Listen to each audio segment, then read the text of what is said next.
Hello, everyone. I'm David from the podcast team of I-Fal, your English learning app. Welcome to today's episode. I'm really happy you're here with me. Today we have 5 interesting stories from around the world. I'll give you a short summary in simple English, share a little commentary from my perspective here in Tel Aviv, and connect each story to something in everyday life. Let's get started. First story. A new production of the musical Cabaret opened at the Kamari Theater in Tel Aviv. The show has a beautiful, shiny design and a fantastic performance by Ran Danker and the rare voice of Lehi Toledano. The music, the dance, the lights, they all feel like a top Broadway stage. But behind all this glitter, there is a serious message. The play shows what happens when good people stay silent in front of evil. It is like a wake-up call. It makes you think, what would I do if I saw something wrong? Here in Israel, we love going to the theater, and when art surprises us like this, it can open our eyes. I think we can all learn something about speaking up, even when it is hard. Second story. Last night, the cyber company Vega threw a big Purim party at the Tel Aviv port. You know, Purim is a holiday of joy and fancy dress, and Vega invited popular Israeli musicians like Abiehu Pinhasov's Club Rhythms, the duo Eve and Lear, and the singer Kfir Atia. They even had social media star Oren Lahav and the musician Dima XR on stage. The company said this year they raised $120 million in funding, so they wanted to celebrate in style. For me, this story feels very local and fun. Purim is a time when everyone dresses up and dances. Maybe you went to a party like this with friends. Parties like these bring people together, and they remind us that after work, it's nice to relax, dance, and smile. Third story. Netflix released the 4th season of Bridgerton, and many critics say it is the best season yet.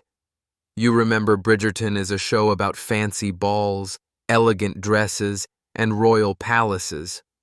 But this time the story shows the hidden people behind the scenes, like the servants who clean, cook, and help everyone look perfect for the big events.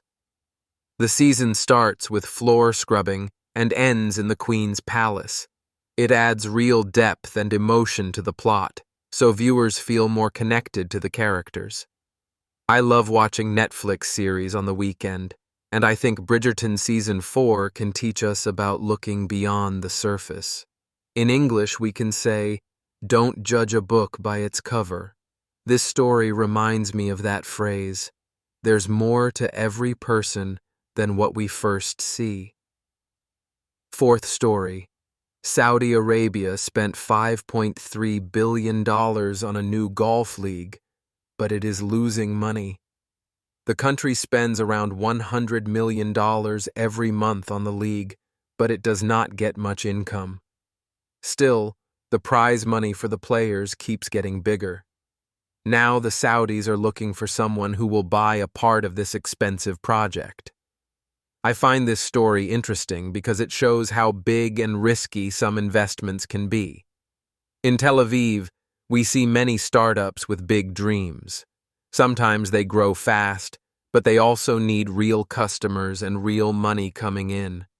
This golf story teaches us that no matter how grand an idea is, we must think about the costs and the income every month.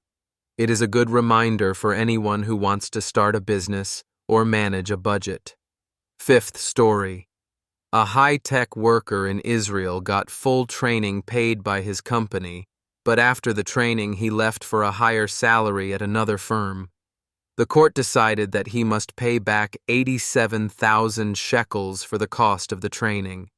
The tribunal said that the training was like work, and the worker knew about the agreement, so it is fair to return part of the money.